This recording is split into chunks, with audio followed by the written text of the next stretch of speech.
뭐지? 아, 또 잠겼어. 카페 아저씨 또 복잡하게 비번 설정했네. 피자 박스나 접으러 가죠. 아, 그래야 되겠다. 봅시다. 봅시다. 네. 윤명호 작가 하유리의 시네마 콘서트 지금 바로 시작합니다. 저희 오늘로써 세 번째 네네. 맞죠? 세 번째 너무나도 기다렸습니다. 이 시간만을 기다렸다. 둘 다 여러 가지 일들이 많아서 네. 오랜만에 왔습니다. 근데 저희 생각보다 댓글에 너무 재밌다. 그리고 주기 잘 서로 티키타카가 잘 된다라는 이야기를 해주셔서 저희가 또 신이 났지 뭡니까? 네, 신이 납니다. 명호 작가님, 그렇다면 오늘 영화는 어떤 영화인가요? 네, 오늘 다룰 영화 오랫동안 고민했는데 자. 그래서 우리가 그동안은 좀 동기부여, 힐링 이런 쪽에 포커스를 맞췄었는데 네. 또 역시나 우리의 현실의 문제를 안 다룰 수는 없다 보니까 네. 오랜 고민 끝에 이제 기생충을 한번은 다뤄야 되겠다. 다뤄야겠다. 그래서 이번에 네. 선택하게 되었습니다. 네.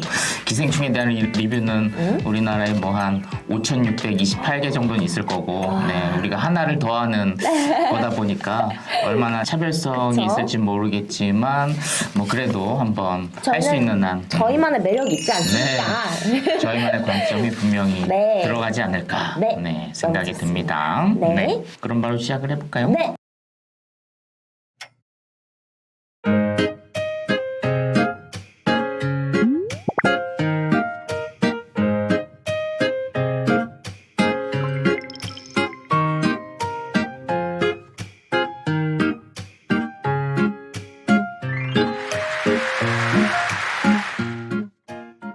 봉준호 감독에 대한 이야기와 어떤 기생충이 영화사에서 가져온 성취를 좀 얘기하지 않을 수가 없는데 네. 칸 영화제라고 하는 예술 영화제에서도 최고상을 이제 받았고 그 다음에 이제 오스카 영화제라고 하는 네. 가장 대중적인 그런 영화제에서 또 최고상, 작품상과 감독상을 받는 좀 한국 영화사에서도 이례적이지만 네. 세계 영화사에서도 굉장히 좀 이례적인 그런 일이 일어나서 유튜브로 작품상 받는 거 보면서 눈물을 흘렸던 그런 기억이 있습니다. 좀 전에 그 국제영화상 수상하고 이제 오늘 할 일은 끝났구나 하고 이제 릴렉스하고 있었는데 After winning Best International Feature, I thought I was done for the day and was ready to relax. 너무 감사합니다. 그리고 그 어렸을 때 제가 항상 가슴에 새겼던 말이 있었는데 영화 공부할 때 가장 개인적인 것이 가장 창의적인 것이다. 그 말을 하셨던 분이 누구였냐면 이제 책에서 읽은 거였지만 Thank you so much. When I was young and studying cinema, there was a saying that I carved deep into my heart, which is the most personal is the most creative. 그 말은 that quote was from our great Martin Scorsese. So 그때 수업하고 있었는데 그때도 혼자 네. 조그만 유튜브 보면서 눈물이 나더라고. 왜냐면 울었다니. 수상까지는 그때 아무도 예상은 못했어요. 후보는 오를 거다. 그리고 외국어 영화상 그건 이제 거의 확신을 했고, 근데 작품상과 감독상을 한국 감독한테 준다는 건 아마 그 당시에는 거의 예상을 못했다 보니까. 멋지네요. 그리고 또 한국에서도 천만 관객이었지 네. 않습니까? 그래서 이 세 가지 성취가 어마어마한 성취고 그쵸?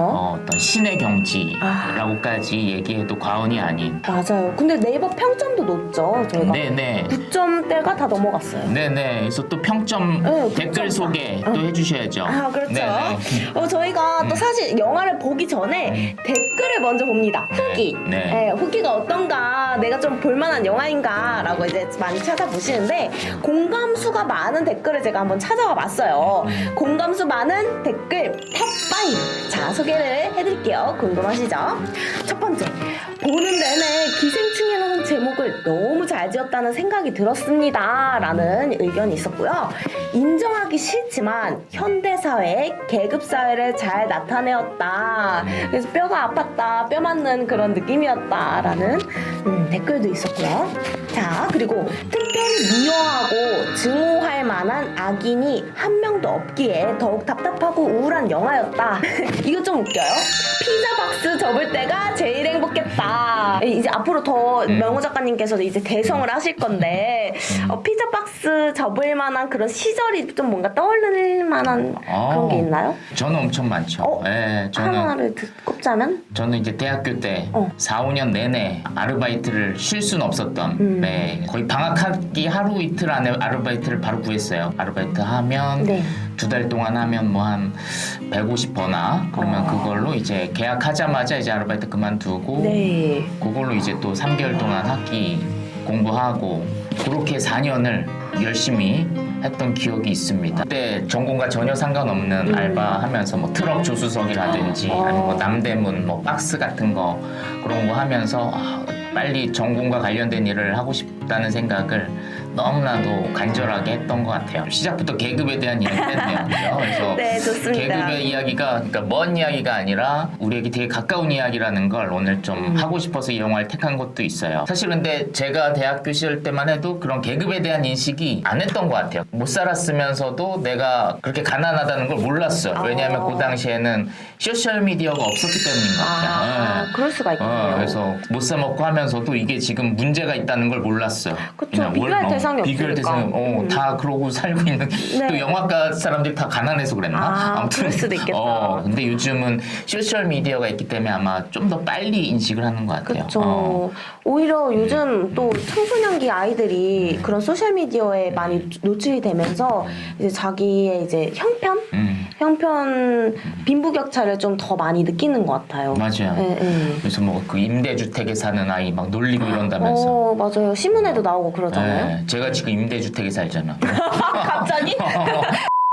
좀만 더 설명을 드리면 좋아요. 이제 네. 봉준호 감독님이 항상 얘기하듯이 네. 자신이 존경하는 감독 두 분을 항상 이야기하세요. 이제 히치콕, 그리고 다른 감독이 김기영 감독. 이제 두 명의 감독을 자기에게 영향을 준 감독이라고 이야기하는데 이 기생충을 보면 그 히치콕과 김기영 감독의 대표작이 이렇게 이 안에 녹여져 있는 그런 느낌이 듭니다. 히치콕의 사이코라는 작품, 그리고 김기영 감독의 하녀라고 하는 이 두 작품의 어떤 핵심적인 영화적 아이디어가 녹여져 있습니다. 봉준호의 영화에서 그 지하실의 모티프가 굉장히 중요하게 나타나잖아요. 근데 사실 봉준호의 삶에서 지하실은 크게 관계가 없대요. 어떤 영화적 어떤 설정으로서 중요하게 넣는데 제가 생각할 땐 그 중요한 이유 중에 하나가 어떤 히치콕의 영향이라고 생각을 합니다. 그래서 히치콕의 사이코라는 영화를 보면은 거기에서 아주 무시무시한 비밀이 이제 지하실에서 딱 발견되는 그 장면이 있거든요. 영화적 엔딩에서.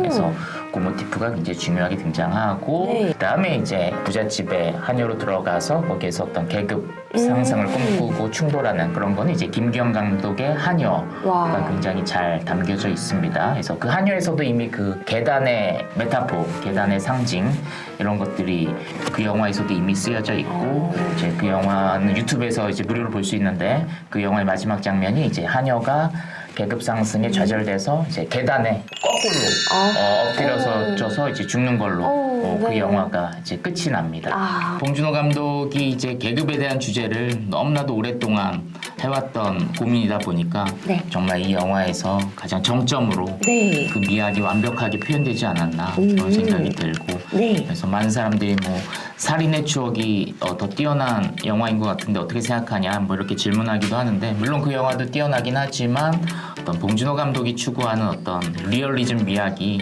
완성된 것은 기생충이 아닌가 그런 생각이 듭니다. 그렇다면 명호 작가님께서는 이 신분 계층, 요 신분의 차이를 잘 드러내주는 그런 장면이 이 기생충에는 어떤 장면이었다고 생각을 하시나요? 굉장히 포인트가? 중요한 질문입니다. 그래서 많은 사람들이 뭐 계급에 대한 주제를 잘 다루고 있다 이렇게 그냥 막연하게 이야기하고 그 미장센에 대한 설명이 굉장히 적었거든요. 근데 오늘 제가 조금 미장센에 대한 이야기를 해드리도록 하겠습니다. 궁금합니다. 그래서 일단은 가장 중요한 미장센은 계단이죠. 그래서 이 영화에서 굉장히 중요한 모티프로 등장하는 계단이라고 하는 것이 어떤 계급 구조의 어떤 상징으로서 다양하게 쓰이고 또 동시에 어떤 인간성이 추락되어지는 이미지로 그래서 그들이 어떤 끔찍한 일을 벌이고 나서 탈출할 때 네. 계속 하강의 이미지를 맞아요. 이제 보여주죠. 연달아서 네. 그래서 계단을 내려가고 또 내려가고 또 내려가고 끝없죠. 네네. 그래서 다 다른 장소에서 찍었다고 하더라고요. 아. 네, 영화로 볼 땐 다 연결되어 있지만. 그러니까요. 네. 오, 신기하다. 네. 네. 그래서 어떤 그런 이미지, 그래서 네. 계단의 이미지를 굉장히 중요하게 쓰고 있고, 그 다음에 이제 박 사장과 기택의 집 구조로 봤을 때 네. 창밖 풍경 맞아요. 역시도 또 계급의 컨트라스트 대조로 보여주죠. 그래서 박 사장의 부부의 창밖 풍경은 너무나도 아름다운 자연. 맞아요. 평온하고 평온하고. 자연스럽고 아주. 네. 우리 가난한 백수 패밀리는 반지하에 살잖아요. 그러니까. 어땠어요? 그 풍경. 그 풍경은 이제 맨날 그 술 취한 아저씨 시하시고 쉬하시고. 노상방뇨하시고. 그 창밖 풍경이 둘 다 있죠. 네. 그래서 그 대조를 통해서 또 계급의 주제를 극명하네요. 극명하게 또 드러내고 있고. 아, 네. 특히나 이제 기택의 가족의 창문 풍경은 또 약간 극장 스크린 같은 모양이어서 더 흥미로웠어요. 가로로 길게 늘어진. 그쵸? 마치 영화를 본 듯한 느낌으로 아. 맨날 가족들이 앉아서 맥주 마시면서 창밖 그쵸. 풍경을 보죠. 맞아요. 그리고 또 계급의 주제를 봉준호 감독은 그런 눈에 보이는 시각적인 요소뿐만이 아니라 또 뭐 냄새라고 하는 맞아요. 모티프로 또 보여주기도 했고. 네. 저도 냄새를 맡게 되더라고요. 아, 오케이, 그 오케이. 박 사장님께서 우리 기정인의 가족이 올 때마다 냄새가 난다고 어디서 이상한 냄새 나지 않아? 이러면서 막 근데 처음에는 몰랐는데 그게 자신한테 나는 냄새라는 걸 알았죠. 그래서 그 냄새를 언급하는 대사 중에 연교에게 냄새가 선을 넘는다고 얘기를 하고 이 냄새가 어디서 나는 거야? 라고 물어봤을 때 몰라 가끔 지하철 타다 보면 나는 냄새 있어 라고 대사를 합니다. 이 영화의 본질에서 이 후각적인 요소를 활용했다는 게 저는 더 흥미로웠어요. 그래서 어떤 계급의 상징도 물론 흥미로웠지만 영화는 철저하게 시각적인 매체잖아요. 그쵸. 그리고 사운드의 예술이고 네. 그리고 냄새는 사실 영화를 통해 느낄 수가 없는 없죠. 예술임에도 불구하고 다양한 대사와 그런 상황을 통해서 제스처. 관객들로 하여금 좀 냄새를 느끼게 만들어주는 네.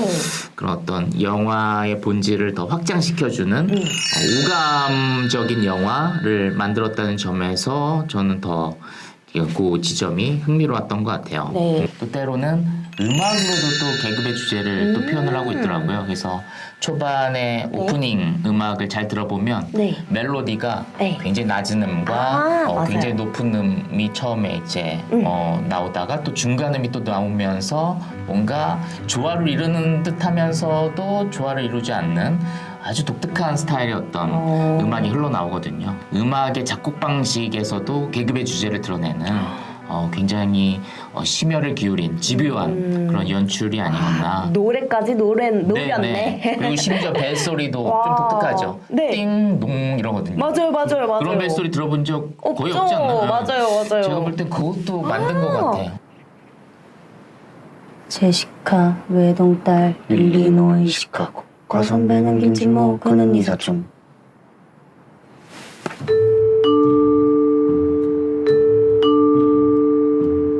그러네요, 진짜. 네. 와, 예리하신데요, 그래서 엄청? 어떤 거기에서도 높은 음과 낮은 음 아. 그런 계급의 주제 띵동 이러거든요. 그런 게 굉장히 흥미롭고 띵동. 중독성 있다. 네. 그리고 네. 이제 이거는 이제 저처럼 직접 영화를 만들어 본 사람만 볼 수 있는 건데 카메라의 움직임을 통해서도 또 계급의 주제를 드러내줍니다. 네, 맞아요, 그래서 이 기생충을 보면 카메라가 수직으로 이렇게 아래로 내려오는 그런 카메라 무빙이 굉장히 많아요. 첫 숏부터 사실 그랬습니다. 첫 네. 숏에서 창문에서 시작했다가 카메라가 이렇게 수직으로 내려오면 이제 거기 쭈그리고 앉아 있는 이제 기우의 모습으로 영화가 시작이 되고 마지막에서도 그 카메라 무빙이 똑같이 나오죠. 창문에서 시작해서 내려오면은 화면의 밝기가 다르죠. 그쵸, 다르죠. 어두운 곳에 있는 기우의 모습. 수직의 어떤 모티프를 봉준호 감독이 좀 집요하게 그래서 비의 운동도 수직으로 내려오잖아요. 그런 거라든지 매개의 움직임, 카메라의 움직임 이런 것들의 어떤 일치를 부여함으로써 또 주제를 드러내는 그래서 그의 영화가 단순하게 계급의 주제를 잘 보여줬어 여기서 머무는 게 아니라 영화의 미학적인 표현으로 그 계급의 주제를 완성했다는 점에서 저 같은 비평을 하는 사람은 그걸 발견해서 또 재밌기도 하지만 그걸 못 발견하더라도 사람들은 느끼더라고요. 뭔가 이 주제를 미학적으로 표현하고 있다는 걸 그죠? 이 포인트 되게 중요하네요. 사람들이 전문가가 아니더라도 그걸 다 느낀다는 거잖아요. 네. 그런 게 신기한 것 같아요. 그래서 지적인 영화이면서 동시에 우리에게 온몸으로 느끼게 해주는 네. 그런 영화가 아닌가.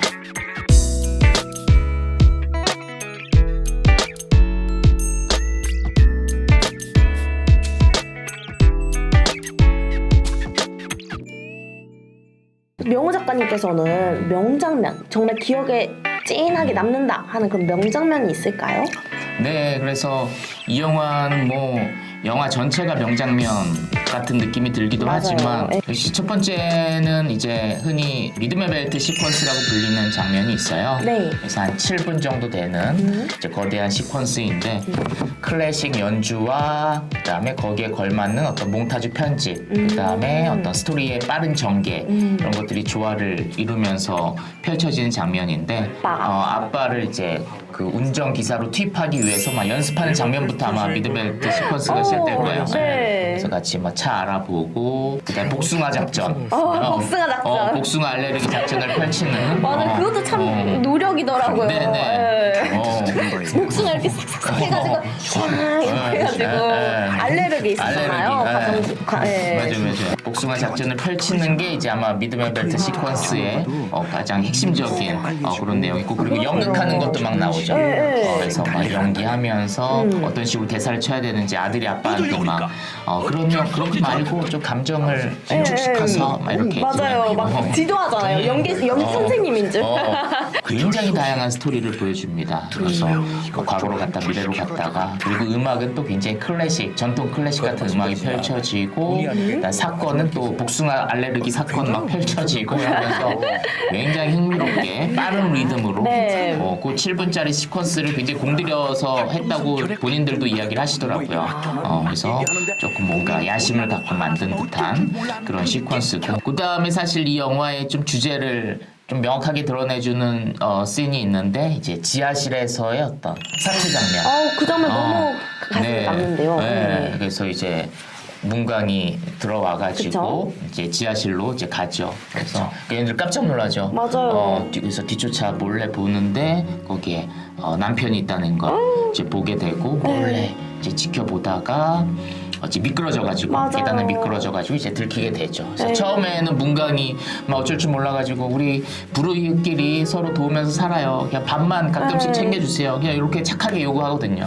근데 이 엄마가 무슨 부르이시야? 난 부르이도 아니야. 그러면서 이제 나 신고할 거야. 맞아요. 이렇게 하면서 이제 굉장히 센 척을 하고 기세등등하다가 나는 너랑 계급이 달라 이런 느낌으로 이제 맞아요. 전화를 하다가 이제 미끄러지면서 이들이 가족이라는 게 한 패다 옳거니 너네 같은 패였구나 하면서 이제 갑자기 또 상황이 바뀌면서 그때 또 마침 녹화를 하고 있어가지고 그때 마침 맞아요. 그래서 그때 하필 또 아빠 그러는 바람에 그게 딱 녹화가 된 거예요. 맞아요. 상황이 바뀌어가지고 우리 이러지 말자 하니까 또 갑자기 이제 욕을 갑자기 문 거지. 그때 좀 블랙 코미디 요소가 많이 보여서 저는 재밌으면서도 좀 긴박감이 넘쳤던. 맞아요. 웃음도 나면서 굉장히 코믹하면서도 또 우리의 어떤 계급적 상황을 또 잘 보여주는. 네, 맞습니다. 반지하와 지하 사실 비슷한 상황인데 서로 짓밟는 그런 아이러니를 보여주는 장면이라고 할 수 있겠고 어떤 그런 풍경이 어떤 우리 사회 모습을 좀 보여주는 듯한 그래서 갑과 을이 싸우는 건 우리도 이미 많이 알고 있지만 사실 현실에서는 을끼리 투쟁하는 경우가 되게 많거든요. 약한 사람끼리 서로 도와야 되는데 서로 이해하고 도와야 되는데도 불구하고 그러지 않고 밟고 일어서려고 그런 상황이 현실에서 많이 일어나는데 그걸 굉장히 은유적으로 잘 보여주는 장면이 아닌가. 맞아요. 그래서 그 장면을 떠올릴 때마다 여러 가지 맨날 상황들이 떠오르면서 경험했던 그래서 을끼리 맨날 경쟁하는 그런 게 너무 마음이 아파. 볼 때마다 마음이 아파가지고 그 맞아요. 장면은. 네. 근데 진짜 댓글에서도 그 장면들이 많아서 을과 을끼리의 다툼이 있는 장면을 보면서 너무 현실적이다. 이거 진짜 뼈 아프다. 이런 이야기를 많이 해주셨어요. 그 뉴스에서도 그런 사건이 많이 있잖아요. 그래서 뭐 호떡을 사 먹으면서 막 행패를 부리는 갑질하는 그런 모습들. 카페에서 뭐 한 2,000원짜리 아이스 아메리카노 하나 사 먹으면서 막 행패 부리는 그쵸. 그런 사람들 사건 많죠. 네. 그런 거 보면 너무 이제 화나고 그죠. 마음이 아프고. 둘 다 비슷한 상황임에도 불구하고 내가 2,000원 쓴다는 이유로 거기서 또 갑질을 하는 이해가 안 됩니다. 네, 맞아요. 야, 아주머니, 니네 뭐 우리 얘기 좀 해요. 일가족 사기단 뭐 이런 거냐? 저기 동생은 얼어 죽을 아가리 닥쳐 이 개쌍년아. 내가 찍은 거 이거 사모님 번호로 전송할까 하는데 어떻게들 생각하셔? 여기 핸드폰 안 터지지? 지한테 잘 터지. 저기 아주머니, 사실은 저희가 너무나도 여기서 일자리를 너무 시끄러! 듣기 싫고 어차피 이판사판이야. 다 같이 경찰서 가든지 감방에 가든지 이참에 에브리바디 끝장을 보자 이거. 아줌마! 미쳤어 지금? 그런 동영상을 보시면 박 사장님하고 사모님이 얼마나 놀라시겠어. 그 착하신 분들이 무슨 잘못이 있다고. 그분들한테 왜? 가까이 오지 마. 안 그러면 전송 버튼 눌러버린다.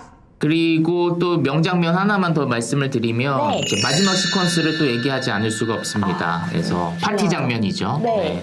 야외에서는 정말 해가 쨍쨍한 날 너무나도 우아하게 파티를 하고 있고 그다음에 지하실에서 아내가 죽은 우리 근세는 가득한 증오심으로 칼을 들고 이제 나와서 이제 복수를 해나가는 그 장면이죠. 그때 장면 연출도 약간 왔다 갔다 교차 편집을 보여주면서 컨트라스트를 보여주는 듯한 그래서 밝음의 영역과 그런 어둠의 영역을 이렇게 교차로 보여주는 그런 편집 방식도 굉장히 좋았고 그리고 그 안에서 벌어지는 이제 사투 네. 그래서 혈흔이 난무하는 그 상황 자체를 보면서 어떤 이 봉준호 감독이 이야기하고 싶었던 결말다운 맞아요. 그런 충격을 안겨다주는 그런 결말이 아니었나. 보통 영화는 해피엔딩이던데 이 영화는 너무 뭔가 보고 나서 물론 되게 좀 그렇더라고요. 네, 마지막 시퀀스에서 보여주었던 그 난투극을 한 문장으로 요약하면 적절하게 선하고 적절하게 악한 사람들이 함께 모여서 뒤엉키며 싸우다가 모두가 파멸한다라고 하는 게 결국은 그 마지막 시퀀스에서 서로 죽고 죽이는 난투극의 어떤 요약이라고 할 수 있겠습니다. 그래서 네. 거기에 모여 있는 사람들 잘 생각해 보세요. 완전한 악도 없고 그쵸. 완전한 선도 없고 그죠? 그쵸. 다 잘 살아보겠다고 네. 좀 먹고 살겠다고 하는 그런 상황이었잖아요. 네, 다들 적절하게 선하고 적절하게 악하죠. 회색지대 사람들이죠. 선과 악이 섞여져 있는 선과 악이 그라데이션 되어 있는 게 우리의 모습이죠. 그쵸. 근데 그런 사람들이 뒤엉켜서 파국을 맞이하는 그 난투극을 보면서 또 그것이 우리의 사회를 바라보는 봉준호 감독의 시선이다라고 볼 수 있을 것 같습니다. 오늘 저는 명호 작가님의 그 세심한 그 관찰력과 그 감독님에 대한 관심, 그리고 애정에 의해서 발견해낼 수 있던 그런 캐치할 수 있는 부분이 정말 좋았던 것 같아요. 그럼 마지막으로 혹시 네. 이 영화를 추천해주고 싶은 그런 사람이 있다면? 네, 그래서 아무래도 이 영화가 계급에 대한 이야기이기도 하지만 또 동시에 또 청년에 대한 이야기. 그래서 사실은 이 영화의 주인공은 당연히 이제 송강호 배우고 이 영화를 또 지배하고 있긴 하지만 이 영화를 잘 보면은 그 청년의 이야기라는 걸 알 수 있고 기우가 등장하는 씬이 굉장히 많다는 걸 그쵸? 알 수가 있고 또 첫 숏과 마지막 숏이 기우니까 맞아요. 기우가 사실 주인공이기도 하다라고 볼 수 있을 것 같아서 또 많은 청년들이 또 이 영화를 봐야 하지 않을까. 그런 저와 같은 한 2030 청년들이 그렇죠. 네. 그 다음에 또 사실 더 추천하고 싶은 사람은 을끼리 싸워야 되는 상황에 놓이는 사람들. 그럴 때 우리가 다 같이 파멸할 수 있다는 걸 이 영화를 통해 배웠으면 좋겠어요. 다음 영화도 기대되시죠? 오늘 도움이 되셨다면 구독과 좋아요, 알림 설정까지 부탁드리겠습니다. 저희가 다음에도 알차게 영화 준비해서 보여드리도록 하겠습니다. 자, 오늘 끝까지 네. 함께 해주셔서 감사하고요. 안녕. 안녕. 다음에 만나요. 다음에 꼭 봐요. 네.